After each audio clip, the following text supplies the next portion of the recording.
Hello student, welcome to my YouTube channel. आज से start कर रहे हैं क्लास 11th केमिस्ट्री के सिलेबस, जो कि हिंदी और इंग्लिश दोनों माध्यम के स्टूडेंट के लिए होगा। तो जो बच्चे हिंदी मीडियम के वह हिंदी मीडियम के नोट्स बना लेंगे, और जो बच्चे इंग्लिश मीडियम के हैं वह इंग्लिश मीडियम के यानी इंग्लिश में जो टेक्स्ट है उसे कॉपी पर नोट्स बना लेंगे। ठीक है, तो चलिए हम इसे स्टार्ट करते हैं। सबसे पहले हम हिंदी टेक्स्ट को समझेंगे, फिर इंग्लिश टेक्स्ट को समझेंगे। ठीक है, तो सबसे पहला चैप्टर जो है वह है, उस चैप्टर का अगर देखा जाए नंबर तो हम अपने तरफ से करते हैं 1.1 चैप्टर। इसका नाम है रसायन की मूल अवधारणाएं। ठीक है, तो फंडामेंटल कंसेप्ट ऑफ केमिस्ट्री के बारे में हम समझेंगे आज। तो चलिए स्टार्ट करते हैं। सबसे पहला है टॉपिक है आपका, सबसे पहले देख लेते हैं कि रसायन विज्ञान या रसायन शास्त्र कहेंगे किसे। ठीक है, तो आप हेडिंग लगाइए रसायन विज्ञान या रसायन शास्त्र, जिसे इंग्लिश में बोला जाता है केमिस्ट्री। ठीक है, तो चलिए देखिए क्या होता है। विज्ञान की एक महत्वपूर्ण शाखा यानी जो रसायन विज्ञान है वह विज्ञान की एक शाखा है, इसमें हम पदार्थों के संगठन, संरचना, गुणों और रासायनिक अभिक्रियाओं के दौरान परिवर्तनों का अध्ययन किया जाता है या करते हैं। ठीक है, रसायन शब्द का विघटन, अगर रसायन विज्ञान जो शब्द है उसको यदि हम तोड़ें तो रस धन आयन में। इसे एक बार फिर से समझिए। देखिए रसायन विज्ञान क्या होता है। रसायन विज्ञान की एक शाखा है जिसके अंतर्गत हम पदार्थों के संगठन, संरचना, गुणों और उनमें होने वाले परिवर्तनों का अध्ययन करते हैं। अगर रसायन विज्ञान को यदि हम तोड़ें तो रसायन विज्ञान रस धन आयन से बना है, अर्थात हम इसमें पदार्थों के आयनों का अध्ययन करेंगे। ओके बच्चों, आगे चलते हैं हम लोग। 16वीं व शताब्दी यानी 16वीं-17वीं शताब्दी में फ्रांसिस बैकन ने आधुनिक रसायन विज्ञान की आधारशिला रखी। यानी 16वीं से 17वीं शताब्दी के मध्य में एक वैज्ञानिक थे फ्रांसिस बैकन, उन्होंने ही आधुनिक रसायन विज्ञान का नींव डाला। ठीक है, आगे चलते हैं हम लोग रसायन विज्ञान के बारे में और समझते हैं। रसायन विज्ञान, जिसे अंग्रेजी में केमिस्ट्री कहते हैं, ठीक है, ओके, कहते हैं कि उत्पत्ति मिस्र में पाई जाने वाली काली मिट्टी से हुआ है, जिसे हम कीमिया भी बोलते हैं। तो केमिस्ट्री शब्द की उत्पत्ति किससे हुई है? कीमिया से हुई है। कीमिया किसे कहेंगे? जो मिस्र में मिट्टी पाई जाती है वह काली होती है, उसी के नाम पर केमिस्ट्री शब्द की उत्पत्ति हुई है। ठीक है, लेवासिये को आधुनिक रसायन विज्ञान का जनक के रूप में जाना जाता है, अर्थात कह सकते हैं कि लेवासिये जो है आधुनिक रसायन विज्ञान के जनक हैं। ओके, आगे हम लोग देखते हैं कि रसायन विज्ञान की शाखाएं। तो रसायन विज्ञान की 4 प्रमुख शाखाएं होती हैं। सबसे पहला जो शाखा है वह है अकार्बनिक रसायन। इसमें हम अकार्बनिक पदार्थों का अध्ययन करते हैं, यानी कार्बनिक यौगिकों को छोड़ करके जितने भी कार्बनिक तत्व होंगे, अकार्बनिक तत्व या उसके यौगिक होंगे उसका हम अध्ययन करेंगे। ओके, बात क्लियर हुई कि अकार्बनिक रसायन में हम किसका अध्ययन करेंगे? जो कार्बन से मिलकर के न बने हों, अर्थात अकार्बनिक पदार्थों का अध्ययन करेंगे। नेक्स्ट है हमारा कार्बनिक रसायन, जिसे हम अंग्रेजी में बोलते हैं ऑर्गेनिक केमिस्ट्री। इसके अंतर्गत हम कार्बन और उसके यौगिकों का अध्ययन करेंगे, यानी इसमें ऐसे यौगिकों का अध्ययन करेंगे जिसमें कार्बन होगा, ठीक है, या उपस्थित होगा। ठीक है, तो 2 ब्रांच हो गई, एक अकार्बनिक रसायन, एक हो गया कार्बनिक रसायन। नेक्स्ट है, आप इसे थोड़ा सा इंग्लिश में अगर समझना चाहें तो यहाँ से देख सकते हैं, क्या बोलते हैं कि देखिए, chemistry is the branch of science under which the composition and properties of substance, their structure and change occurring in them are studied। यानी कहने का मतलब कि केमिस्ट्री एक साइंस की ब्रांच होती है जिसके अंडर में हम किसी भी मैटर के कंपोजिशन का, प्रॉपर्टीज़ का और उसके स्ट्रक्चर का हम स्टडी करते हैं। ठीक है, in ancient time chemistry emerged as a art and a craft, अर्थात कहने का मतलब कि बहुत पुराने समय में केमिस्ट्री को जाना जाता था कला और शिल्प के रूप में। ठीक है, क्राफ्ट का मतलब शिल्प हो गया, आर्ट का मतलब कला हो गया।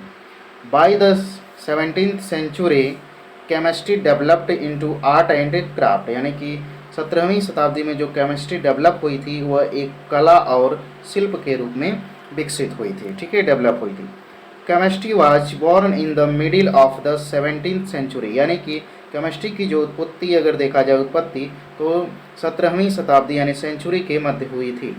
ठीक है, modern chemistry is not an art but A science, यानी आधुनिक जो केमिस्ट्री होती है वो आर्ट न होकर के बल्कि एक विज्ञान है, साइंस है।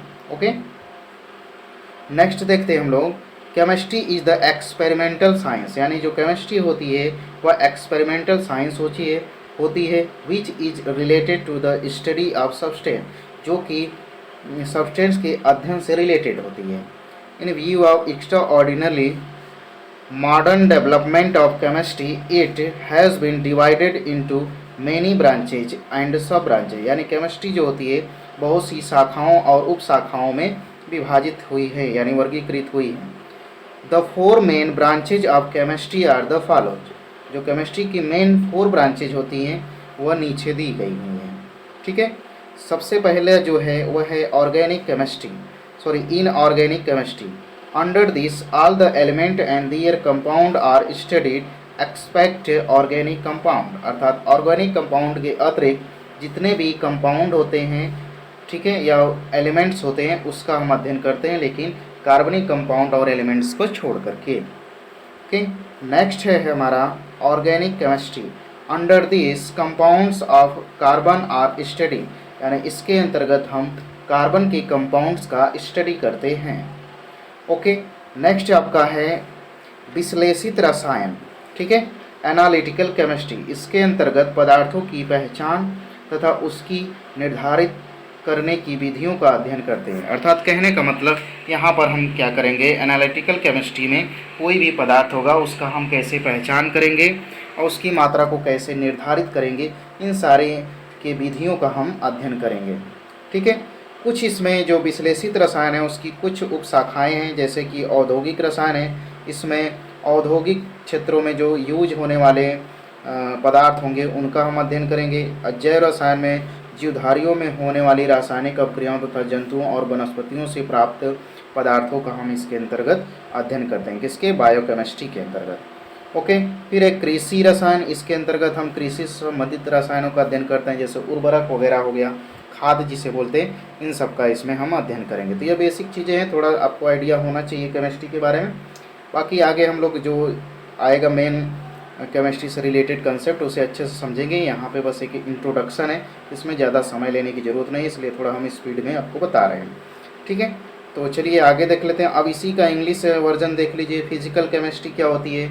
Under this the rule principle of chemical reaction are studied, यानी इसके अंतर्गत हम केमिकल रिएक्शन का स्टडी करते हैं जो कि किसी भी सिद्धांत या रूल में यूज़ होता है। ठीक है, आगे देखिए, analytical chemistry. Under this method identify the substance, यानी सब्सटेंस का आइडेंटिफिकेशन होता है।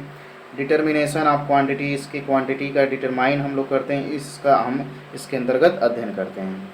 ठीक है, सब branches of chemistry are follow, यानी कि केमिस्ट्री के जो अन्य कुछ शाखाएं हैं जिसे हम उप शाखा भी बोलते हैं, सब ब्रांच, उसे देख लेते हैं। जैसे कि इंडस्ट्रियल केमिस्ट्री, इसके अंतर्गत हम इसका अध्ययन करेंगे, जो इंडस्ट्री में होने वाले सब्सटेंस होंगे उनके बारे में हम अध्ययन करेंगे। ठीक है, नेक्स्ट है बायोकेमिस्ट्री। बायोकेमिस्ट्री का मतलब कि under this chemical reaction occurring in living organism, यानी जो जीवधारी होते हैं उनके अंतर्गत जो सब्सटेंस या रिएक्शन होते हैं उनका हम अध्ययन करते हैं।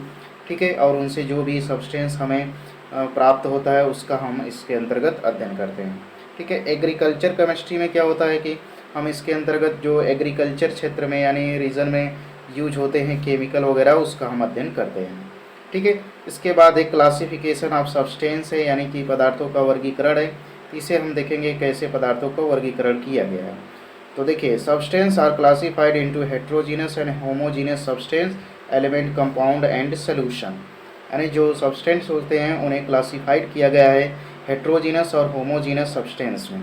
ठीक है, चलिए देख लेते हैं हम लोग इसका हिंदी में पहले कि विषमांग और समांग क्या होते हैं, यानी हेट्रोजीनस और होमोजीनस सब्सटेंस क्या होते हैं।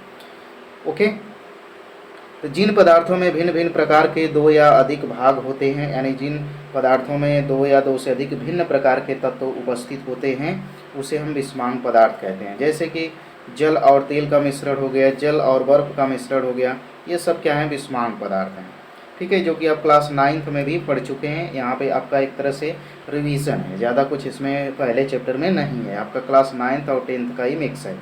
ओके, इसी प्रकार दूध हो गया, रक्त हो गया, धुआं हो गया, बादल हो गया, बारूद हो गया, मिट्टी हो गई, आदि सब विषमांग हैं। अब देख लेते हैं हम समांग क्या होता है। जिन पदार्थों का प्रत्येक भाग समान प्रकार से बना होता है उसे हम समांग कहते हैं, यानी ऐसे पदार्थ जिसके प्रत्येक भाग समान होते हैं उसे समांग पदार्थ कहते हैं। ठीक है, अब इसे देख लीजिए। उदाहरण के लिए लोहा हो गया, पारा हो गया, तांबा आदि सभी धातुएं ऑक्सीजन, नाइट्रोजन, हाइड्रोजन, अमोनिया आदि सभी गैसें और गैसों के मिश्रण पदार्थों के विलयन तथा सभी शुद्ध पदार्थ समांग होते हैं। ठीक है, समांग पदार्थ भी दो टाइप्स के होते हैं। सबसे पहले इसका इंग्लिश आप देख लीजिए, हेट्रोजीनस एंड होमोजीनस सब्सटेंस क्या होते हैं। Substance which have two or more parts, यानी ऐसे सब्सटेंस जिसके जो टू आर मोर पार्ट्स से मिलकर के बने होते हैं। ठीक है, कार्ड क्या कहलाते हैं, हेट्रोजीनस सब्सटेंस कहलाते हैं। For example mixture of water and while a mixture of water and ice and are the heterogeneous substance. Similarly milk हो गया, ब्लड हो गया, स्मोक हो गया, क्लाउड हो गया, गन पाउडर हो गया, सॉयल हो गया, ये सब के सब हेट्रोजीनस सब्सटेंस के अंतर्गत आते हैं। अब बात करेंगे होमोजीनस सब्सटेंस क्या होते हैं, तो जो जिसके प्रत्येक पार्ट क्या होते हैं, सेम होते हैं, उसे हम बोलते हैं होमोजीनस। फॉर एग्जांपल आप देख सकते हैं all metals like iron, mercury, copper, etc, all gases, oxygen, nitrogen, hydrogen, ammonia and a mixture of gas solution substance, pure substance are homogeneous substance होते हैं। ठीक है, इसका इंग्लिश आप देख के यहाँ से ट्रांसलेट कर सकते हैं, सेम ट्रांसलेशन है पीछे वाले का। ठीक है, कोई अलग से नहीं इसका मैटर मतलब है। ठीक है, तो आप इस तरह से भी समझ सकते हैं इंग्लिश में। आगे देखते हैं समांग पदार्थ दो प्रकार के होते हैं, कौन कौन सा होता है उसे देख लेते हैं। एक होता है विलयन, एक होता है शुद्ध पदार्थ। विलयन को अंग्रेजी में हम बोलते हैं सॉल्यूशन। सॉल्यूशन क्या होता है, दो या दो से अधिक पदार्थों के समांगी मिश्रण को विलयन कहते हैं। विलयन का कोई निश्चित संगठन नहीं होता है, जैसे कि चीनी हो गया, जल हो गया, चीनी जल का विलयन हो गया, एक समांगी मिश्रण है। यानी कह सकते हैं कि दो या दो से अधिक पदार्थों के समांगी मिश्रण को विलयन कहते हैं। विलयन जो होता है दो चीज़ों से मिलकर बना होता है, विलेय और विलायक। जिसकी मात्रा कम होती है उसे विलेय बोलते हैं, जिसकी मात्रा अधिक होती है उसे विलायक बोलते हैं। आगे देख लेते हैं शुद्ध पदार्थ। जिन समांग पदार्थों का संगठन निश्चित व स्थिर होता है शुद्ध पदार्थ कहलाते हैं। सभी रासायनिक जो तत्व हो गए, यौगिक हो गए, शुद्ध पदार्थ के अंतर्गत आते हैं। ठीक है, यह बेसिक चीज़ें हैं क्लास 9th के, आप उससे भी देख सकते हैं, तो इसलिए थोड़ा मैं स्पीड में बता रहा हूँ। ठीक है, चलिए आगे देख लेते हैं इसका इंग्लिश क्या है। Homogeneous substance are the two types, यानी कि समांगी जो सब्सटेंस होते हैं वह दो टाइप के होते हैं। एक होता है सोल्यूशन, दूसरा होता है प्योर सब्सटेंस। सोल्यूशन क्या होता है, homogeneous mixture of two or more pure substance, यानी दो या दो से अधिक शुद्ध पदार्थों का यह मिश्रण होता है, समांगी मिश्रण called solution. The solution has no definite composition, यानी सोल्यूशन का कोई डिफिनिट कंपोजिशन नहीं होता है। For example the solution of sugar in water, यानी कि जो शुगर होता है पानी में, यानी पानी में जो शुगर होता है उसका जो सोल्यूशन होता है वो क्या कहलाता है, होमोजीनस मिक्सचर। नेक्स्ट है pure substance. Homogeneous substance whose composition is fixed, यानी ऐसे समांगी पदार्थ जिसकी कंपोजिशन फिक्स्ड होते हैं एंड स्टेबल होते हैं वह प्योर सब्सटेंस कहलाते हैं। ऑल केमिकल एलिमेंट्स, जितने भी केमिकल एलिमेंट्स हैं वह सब आ जाएंगे इसके अंतर्गत। कंपाउंड्स आ जाएंगे, ये सब किसके अंतर्गत आएंगे, प्योर सब्सटेंस के अंतर्गत। ओके, चलिए आगे देखते हैं तत्व और यौगिक, जिसे इंग्लिश में बोला जाता है एलिमेंट्स एंड कंपाउंड। तत्व क्या होता है, तत्व वह पदार्थ है जिसे रासायनिक विधियों द्वारा सरल घटकों में पृथक नहीं किया जा सकता। ठीक है, यानी कोई भी ऐसा पदार्थ है जिसे और छोटे कणों में तोड़ा न जा सके उसे हम बोलते हैं तत्व या एलिमेंट्स। आधुनिक परिभाषा के अनुसार केवल एक प्रकार के परमाणुओं से बने शुद्ध पदार्थ को तत्व कहते हैं। यानी अगर आधुनिक परिभाषा देखें तो एक ही प्रकार के अगर जो परमाणु होंगे उससे जो पदार्थ बनेगा उसे हम बोलेंगे तत्व।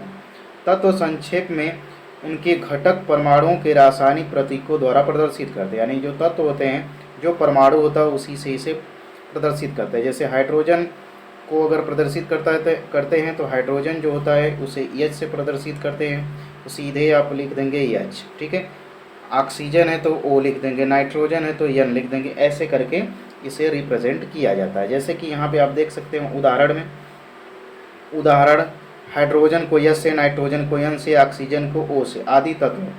ठीक, अब तक लगभग 118 तत्वों की खोज हो चुकी है, जिनमें से 28 तत्व कृत्रिम विधियों द्वारा मानव द्वारा निर्मित किया जाता है। सभी ज्ञात तत्वों के नाम, प्रतीक, परमाणु क्रमांक, परमाणु भार तत्वों की आवर्त सारणी में दिए गए हैं। जो कि आप आवर्त सारणी को देखेंगे उसमें सारा चीज़ 118 तत्वों का नाम और उसका प्रतीक, परमाणु क्रमांक, सारा चीज़ें दिया हुआ है। ठीक है, नेक्स्ट है हमारा यौगिक। भिन्न भिन्न प्रकार के तत्वों के एक निश्चित अनुपात में रासायनिक संयोग से बने शुद्ध पदार्थ को यौगिक कहते हैं। इसे दो या दो से अधिक तत्वों में तोड़ा जा सकता है। ठीक है, तो ये हो गया यौगिक। ओके, तो आज के लिए बस इतना ही बच्चों, क्योंकि ये बेसिक चीज़ें था, थोड़ा बहुत कुछ और रह गया इसमें बता देंगे। ये ज़्यादा बड़ा चैप्टर नहीं है, क्योंकि इस चैप्टर को हमने 3 खंडों में बांटा है, 1.1, 1.2, 1.3 में। तो ये इतना ही है। तो बेसिक चीज़ें था, हमने आपको थोड़ा तेज़ी से समझाए, पर आप उम्मीद है कि समझ गए होंगे, इसलिए क्योंकि ये आप पहले से पढ़ चुके हैं ये सारी चीज़ें। ठीक है, बस एक रिवीजन के थ्रू मैं आपको बताया हूँ। बाकी जो नया चीज़ें आएगा उसके लिए हम अच्छे से समझाएंगे आपको। ठीक है, तो ये आप देख सकते हैं। तो आज के लिए बस इतना ही। क्लास में अंत तक बने रहने के लिए आप सभी का बहुत बहुत धन्यवाद।